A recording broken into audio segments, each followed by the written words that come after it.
আসসালামু আলাইকুম রহমতুল্লাহ। আজকে আমরা আলোচনা করব অবজেক্ট ভার্সেস কমপ্লিমেন্ট। অনেকেই দেখা যায় যে অবজেক্ট এবং কমপ্লিমেন্টের ভিতরে কনফিউশন সৃষ্টি করে ফেলে। অনেকেই কোনটা অবজেক্ট এবং কোনটা কমপ্লিমেন্ট সেটা বুঝতে পারে না। অনেকেই অবজেক্ট এবং কমপ্লিমেন্ট আইডেন্টিফাই করতে পারে না। সো যারা অবজেক্ট এবং কমপ্লিমেন্ট চিনতে পারেন না তাদের জন্য আজকের এই আলোচনাটি। আজকের আলোচনার মাধ্যমে আমরা এই বিষয়টাই ক্লিয়ার করব এবং কিভাবে সহজ উপায়ে বা সহজ ট্রিক্সের মাধ্যমে অবজেক্ট এবং কমপ্লিমেন্টকে আলাদা করা যায় বা চেনা যায় বাক্য থেকে, সেই বিষয়টি আমরা এখানে শিখব। তাহলে চলুন প্রথমে শেখা যাক যে কমপ্লিমেন্ট কাকে বলা হয়। প্রথমে হলো কমপ্লিমেন্ট। মনে রাখবেন যে সেন্টেন্সে সাবজেক্ট এবং ভার্বের পরবর্তী অংশ দ্বারা যদি পূর্বের সাবজেক্টকে নির্দেশ করে তাহলে সেই পরবর্তী ভার্বের পরবর্তী অংশটাকে বলা হবে কমপ্লিমেন্ট। আবার বলতেছি যে সেন্টেন্সে সাবজেক্ট এবং ভার্বের পরবর্তীতে কোনো এক কিছু বসবে, কোনো নাউন বা অ্যাজেক্টিভ বা কোনো নাউন ফ্রেজ বসবে এবং সেই অংশটা যদি পূর্বের সাবজেক্টকে নির্দেশ করে বা ওই সাবজেক্টটাকেই বোঝায় তাহলে সেটাকে বলা হবে কমপ্লিমেন্ট। যেমন হি বিকেম আ পলিটিশিয়ান, এখানে খেয়াল করুন, এখানে হি হচ্ছে সাবজেক্ট, বিকেম হচ্ছে ভার্ব, আ পলিটিশিয়ান এইটা সাবজেক্ট এবং ভার্বের পরে বসছে এবং এই আ পলিটিশিয়ান দ্বারা পূর্বের সাবজেক্ট হিকেই নির্দেশ করতেছে। তার মানে এখানে যিনি হি তিনি হচ্ছে আ পলিটিশিয়ান। তার মানে এই পলিটিশিয়ান দ্বারা পূর্বের হিকেই নির্দেশ করতেছে বা সাবজেক্ট হিকেই বোঝাচ্ছে। তাই এই আ পলিটিশিয়ান এখানে হি সাবজেক্টের কমপ্লিমেন্ট হবে। আবার সহজে মনে রাখতে পারেন যে সাবজেক্ট এবং কমপ্লিমেন্টের মাঝখানে যে ভার্বটা থাকবে সেই ভার্বটা তুলে দিয়ে মাঝখানে সমান চিহ্ন দিলেও একই বিষয় বোঝাবে বা কোনো সমস্যা হবে না, দুইটা একই হবে বা সমান হবে। যেমন হি বিকেম আ পলিটিশিয়ান, এটাকে যদি আমরা এইভাবে লিখি যে হি সমান সমান আ পলিটিশিয়ান, তাহলে এখানে কিন্তু কোনো সমস্যা হচ্ছে না, মানে দুইটা একই বোঝাচ্ছে। যিনি হি তিনি হচ্ছে আ পলিটিশিয়ান, বা যিনি আ পলিটিশিয়ান তিনি হচ্ছে হি, তার মানে হি সমান সমান আ পলিটিশিয়ান। তাহলে এখানে যে লক্ষ্য করার বিষয়টা সেটা হচ্ছে সাবজেক্ট এবং কমপ্লিমেন্ট সবসময় সমান হয়। যিনি সাবজেক্ট তিনি হচ্ছে কমপ্লিমেন্ট, বা যেটাই সাবজেক্ট হবে সেটাই হচ্ছে কমপ্লিমেন্ট। এদের মাঝখানে সমান চিহ্ন দিয়ে দুইটাকে একই বোঝানো যায় বা দুইটা একই হয়ে যায়, সমান চিহ্ন দিলে একই হয়ে যাবে। তাহলে এই হলো কমপ্লিমেন্ট। আরেকটা উদাহরণ দেওয়া যায় যে Shakespeare is a play right. এখানে খেয়াল করুন, শেক্সপিয়ার এটা হচ্ছে সাবজেক্ট, ইজ হচ্ছে ভিভার, আ প্লে রাইট এটা হচ্ছে কমপ্লিমেন্ট। কারণ আ প্লে রাইট, এখানে আ প্লে রাইট দ্বারা পূর্বের সাবজেক্ট দ্য শেক্সপিয়ারকে বোঝাচ্ছে, মানে যিনি শেক্সপিয়ার তিনি হচ্ছে আ প্লে রাইট। এখানে ইজ ভার্ব তুলে দিয়ে যদি মাঝখানে আমরা সমান চিহ্ন দেই, যেমন শেক্সপিয়ার সমান সমান আ প্লে রাইট বা প্লে রাইট, দুইটা কিন্তু একই, মানে যিনি শেক্সপিয়ার তিনি হচ্ছে আ প্লে রাইট। তার মানে বোঝা গেল যে সাবজেক্ট এবং কমপ্লিমেন্ট একই হবে বা সমান হবে, এদের মাঝে সমান চিহ্ন দেওয়া যাবে, তাহলে দুইটা একই বোঝাবে। তাহলে শর্টে বললে যে সাবজেক্ট এবং কমপ্লিমেন্ট দুইটা সবসময় সমান হবে। সাবজেক্ট এবং কমপ্লিমেন্টের মাঝখানে সমান চিহ্ন দিলেও কোনো সমস্যা হবে না, এবং কমপ্লিমেন্ট দ্বারা অলওয়েজ সাবজেক্টকে নির্দেশ করবে বা সাবজেক্টকেই বোঝাবে। এখন চলুন বোঝা যাক বা শিখে নেওয়া যাক যে অবজেক্ট কী বা অবজেক্ট কাকে বলে। মনে রাখবেন যে সেন্টেন্সের ট্রানজিটিভ ভার্বের পরে সবসময় অবজেক্ট বসে। এখন এই ট্রানজিটিভ ভার্বটা কি, ভার্বকে কি বা কাকে দ্বারা, ভার্বকে কি বা কাকে দ্বারা প্রশ্ন করে উত্তর পাওয়া গেলে সেটাই হবে অবজেক্ট। খেয়াল করুন আবারও যে ট্রানজিটিভ ভার্ব কি, ট্রানজিটিভ হচ্ছে কোনো ভার্বকে যখন কি বা কাকে দ্বারা আমরা প্রশ্ন করে কোনো উত্তর পাবো তাহলে সেটা হয়ে যাবে অবজেক্ট, আর যেই ভার্বের অবজেক্ট থাকবে সেটাই হবে ট্রানজিটিভ ভার্ব। যেমন I want a car, I want a car, এখানে আই এটা হচ্ছে সাবজেক্ট, ওয়ান্ট এটা হচ্ছে ভার্ব, আকার এটা হচ্ছে অবজেক্ট। কারণ এখানে ভার্বকে যদি প্রশ্ন করি যে কি চাই তাহলে উত্তর হিসেবে পাচ্ছি যে আকার।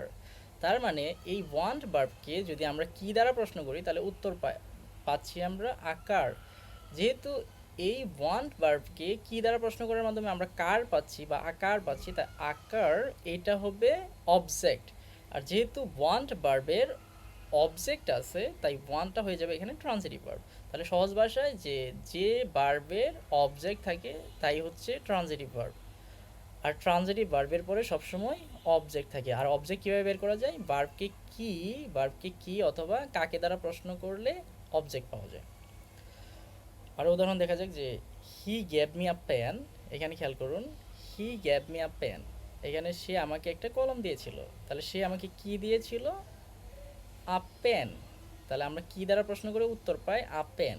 কাকে দিয়েছিল? মি, আমাকে। তার মানে এই গ্যাপ বারকে যদি আমরা কি দ্বারা প্রশ্ন করি তাহলে উত্তর হিসেবে পাই আ পেন।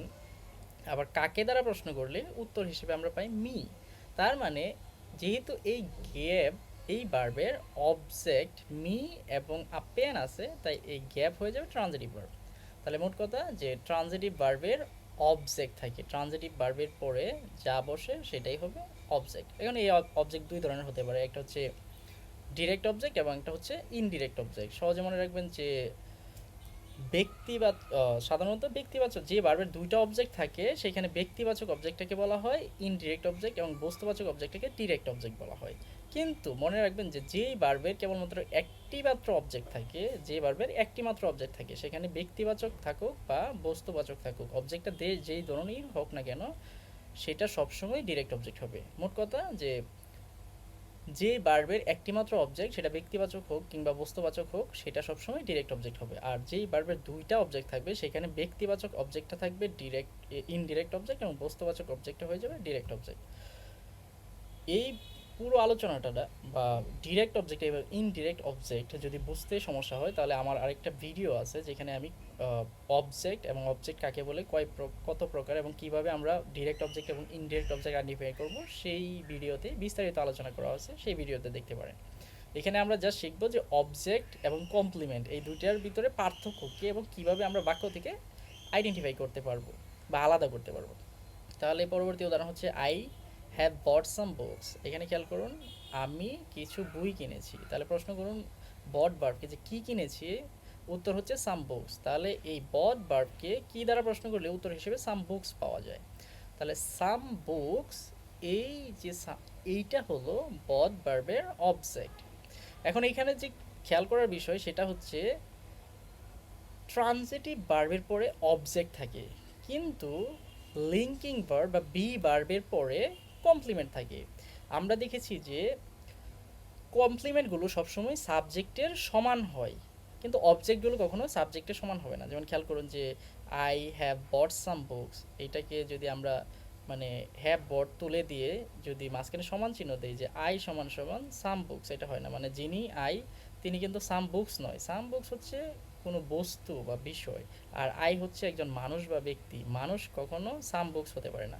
তার মানে অবজেক্ট এবং সাবজেক্ট এদের মাঝখানে কখনোই সমান চিহ্ন দেওয়া যায় না। মানে এখানে এভাবে লেখা যাবে না যে সাম বুকস সমান সাম বুকস অবজেক্ট কিন্তু সাম বুকস সমান সমান হচ্ছে আই, এভাবে বলা যাবে না। কিন্তু যদি এটা মানে সাম বুকস কমপ্লিমেন্ট হতো তাহলে এটা কিন্তু সমান হয়ে যেত। মানে সাবজেক্ট এবং কমপ্লিমেন্ট সমান হয়, সাবজেক্ট এবং কমপ্লিমেন্টের মাঝখানে সমান চিহ্ন দেওয়া যায়, যেটা আমরা পূর্বে আলোচনা করেছি। কিন্তু অবজেক্ট এবং সাবজেক্টের ভিতরে কখনোই সমান চিহ্ন দেওয়া যাবে না। তাহলে শর্টকাট বা সহজে যেটা মনে রাখবেন সেটা হচ্ছে সাবজেক্ট এবং কমপ্লিমেন্ট সবসময় একই হবে বা সমান হবে।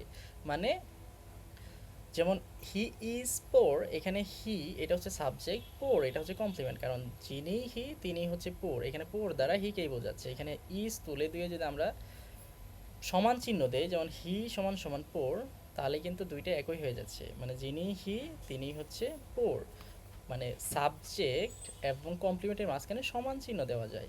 কিন্তু আই ওয়ান্ট আ কার, এখানে ওয়ান্ট এটা হচ্ছে ট্রানজিটিভ ভার্ব, আ কার এটা হচ্ছে অবজেক্ট। এখানে কখনোই কিন্তু এই ভার্ব তুলে দিয়ে মাঝখানে সমান চিহ্ন দেওয়া যাবে না। যেমন হচ্ছে আই সমান সমান আকার, এটা কিন্তু নয়, কারণ আই হচ্ছে মানুষ বা ব্যক্তি, আকার এটা হচ্ছে বস্তু। ব্যক্তি বা মানুষ কখনো আকার হয় না, তাই আই সমান সমান আকার হবে না। তাহলে সহজে যেটা মনে রাখবেন সেটা হচ্ছে সাবজেক্ট এবং কমপ্লিমেন্ট সমান হবে, সাবজেক্ট এবং কমপ্লিমেন্ট সমান হবে। সাবজেক্ট যেটা সেটাই হবে কমপ্লিমেন্ট। আর অবজেক্ট এবং কমপ্লিমেন্ট কখনো সমান হবে না। মানে অবজেক্ট হবে ভার্বের কর্ম, মানে ভার্বকে কি এবং কাকে দ্বারা প্রশ্ন করে কেবলমাত্র অবজেক্ট পাওয়া যায়। আর অবজেক্ট কখনোই সাবজেক্টের সমান হবে না, এটাই হচ্ছে মেইন পার্থক্য। আশা করি অবজেক্ট এবং কমপ্লিমেন্টের ভিতরে যে পার্থক্যটা আছে সেটা বুঝতে পারছেন।